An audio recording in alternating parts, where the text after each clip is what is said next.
ఇప్పుడే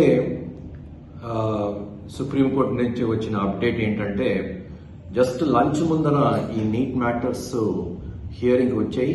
కానీ సిజేఐ గారు మొదటగా రేపు మార్నింగ్ ఈ మ్యాటర్ టేకప్ చేస్తామన్నారు. కాకపోతే సమ్ ప్రాక్టికల్ డిఫికల్టీస్తో అది మండే పోస్ట్పోన్ చేశారు. మండే ట్యూస్డే ఏమో సొలిసిటర్ జనరల్ గారు ఉండరని చెప్పారు. సో అది వెనస్డే ఏమో మొహరం హాలిడే. అందుకోసం ఫైనలీ ఇది థర్స్డేకి ఈ మ్యాటర్ పోస్టింగ్ అయింది. అంటే ఒక వారం రోజుల పాటు ఇది పోస్ట్పోన్ అయింది.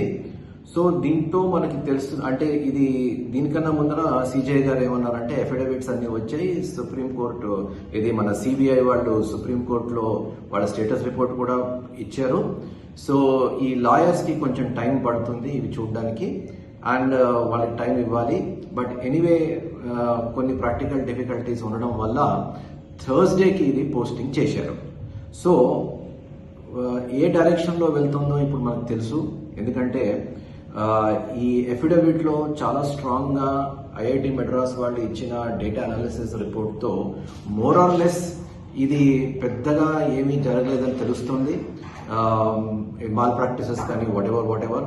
సో అందుకోసం దీంట్లో రీనీట్ ఉండే అవకాశాలు చాలా చాలా తక్కువ అనిపిస్తుంది.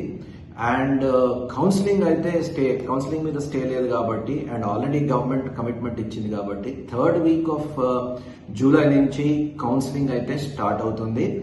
థర్స్డే నాడు హియరింగ్ వచ్చినా కూడా పెద్దగా నేను ఆ రోజు ఏం పెద్దగా ఆశించట్లేదు. But anyway we will wait for Thursday. అయితే స్టూడెంట్స్ మాత్రము పెద్ద ఆశలు రీనీట్ జరుగుతుందని ఆశలు అయితే పెట్టుకోవద్దు. ఎవరైతే కౌన్సిలింగ్కి రెడీ అవ్వాలో వాళ్ళు రెడీ అవ్వాలి.